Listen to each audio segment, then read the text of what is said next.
बिस्मिल्लाहिर्रहमानिर्रहीम, अस्सलाम वालेकुम। मैं हूं चौधरी इरफान ज़हीर और अपने ऑफिशियल यूट्यूब चैनल पे आपको वेलकम कहता हूं। नाज़रीन, चैम्पियन ट्रॉफी की ओबियसली अब ग्रेजुअली हम देख रहे हैं दिन कम रह गए हैं और टेंटेटिव 5 वीक का टाइम रह चुका है। 19 फरवरी से ये स्टार्ट होगा और जो उसका एक प्रिलिमिनरी स्क्वाड होता है तमाम टीम ने वो अनाउंस करना शुरू कर दिया। आईसीसी को 20 रुकनी जो अनाउंसमेंट होती है नेम्स की वो जा चुकी है। पाकिस्तान ने भी आज अपना स्क्वाड अनाउंस कर दिया है, उनको लिस्ट भेज दी है। ये फाइनल नहीं होता, फाइनल आपकी समझ लें कि आलमोस्ट वीक या 10 डेज तक आपकी डेट होती है। उसकी लास्ट डेट जो है वो 10 फरवरी है। जो फाइनल आपका जो स्क्वाड अनाउंस किया जाएगा वो 10 फरवरी है। और इसमें जो भी स्क्वाड बताया गया है इसमें डेफिनेटली कुछ चेंजिंग होगी। कुछ आपकी अभी टेस्ट मैचेस होने हैं, उसमें भी कुछ फॉर्म को गेज किया जाएगा। आल्दो कि ये ओडीआई फॉर्मेट है बट कहीं ना कहीं फॉर्म को देखा जाता है। फिर इसी तरह आपका ट्राई नेशन सीरीज़ भी होनी है नेक्स्ट मंथ से, तो उसके मैचेस को भी देखा जाएगा और उसके बाद फिर डिसाइड किया जाएगा कि किन प्लेयरों को आपने चैम्पियन ट्रॉफी में सेलेक्ट करना है। उसी वाले से आज हम वीडियो मैं बना रहा हूँ ताकि आपको स्क्वाड के वाले से, नेम्स के वाले से बताया जा सके।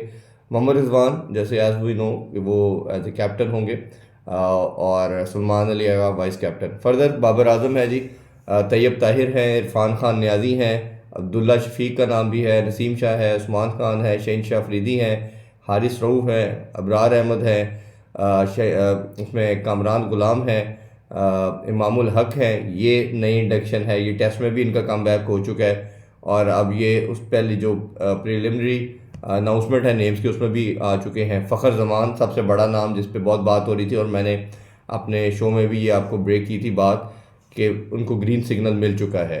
और अब्बास अफरीदी का नाम है। ये 20 लोग हैं, इसमें से ओबियसली 5 नामों को एक्सक्लूड किया जाएगा। सबसे बड़ी चीज़ ये है कि साइम अयूब का भी इस लिस्ट के अंदर नाम है।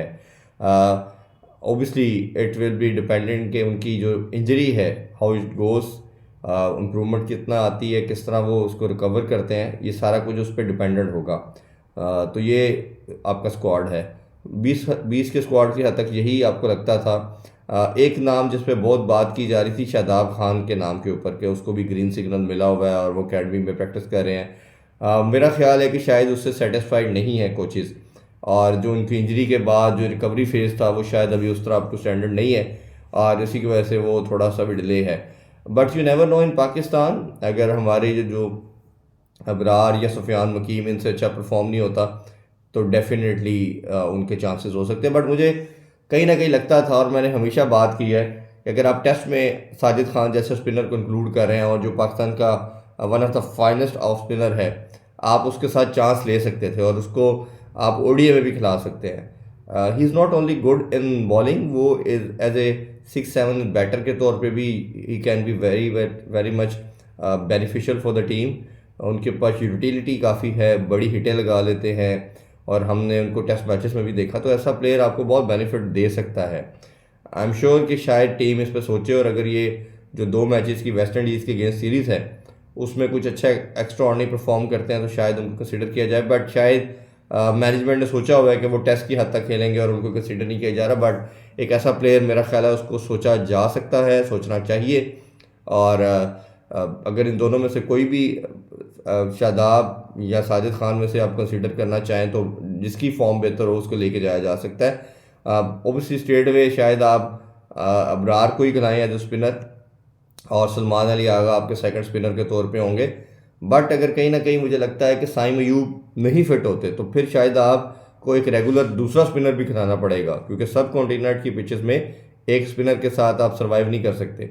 तो अगर आप इन दोनों स्पिनर को नहीं कंसीडर कर सकते तो मुझे कहीं ना कहीं लगता था कि फैसल अकरम को भी देखना चाहिए था पाकिस्तान टीम को।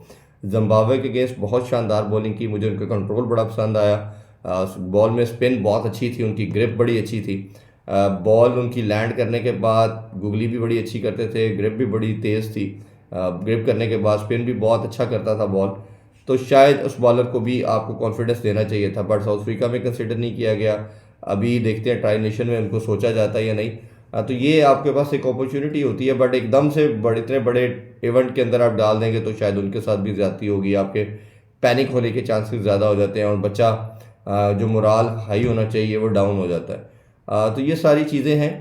मुझे कहीं ना लगता है अब्दुल्ला शफीक और उस्मान खान को ना इसमें तो रखा गया फाइनल जो आपके 15 होंगे उस पर जगह नहीं बना पाएंगे। साइम अयूब का मैंने जैसे बता दिया, डिपेंडिंग अपॉन हिज इंजरी वो हाउ इट गोस वो बेहतर होते हैं या नहीं। तो ये सारा मेडिकल पैनल डिसाइड करेगा। तो ये 20 का स्क्वाड का अनाउंसमेंट थी, ये आपको बताया, इनके प्लेयर्स के वाले से डिस्कशन की। सब बाकी टीमों ने भी नाम दे दिए, सिर्फ साउथ अफ्रीका और ऑस्ट्रेलिया रह गया जिनका जो प्रिलिमिनरी 20 प्लेयर्स के नाम है, स्क्वाड जो है वो भी नहीं दिया गया। और जिस तरह मैंने पहले ही जिक्र किया, 10 फरवरी फाइनल स्क्वाड की अनाउंसमेंट की डेट होगी और उसमें देखा जाएगा। और मैं कोशिश करूँगा नेक्स्ट वीडियोज़ के अंदर भारत और बाकी टीमों के स्क्वाड के वाले से भी आपके सामने चीज़ें रखी जाए। आपकी कोई क्वेश्चन हो तो कमेंट सेक्शन में आप पूछ सकते हैं। इंशाल्लाह मैं कोशिश करूँगा आप लोगों के क्वेश्चन के आंसर भी दिए जा सकें। बहुत शुक्रिया, आपसे ज़्यादा चाहेंगे। अल्लाह हाफिज़। पाकिस्तान जिंदाबाद।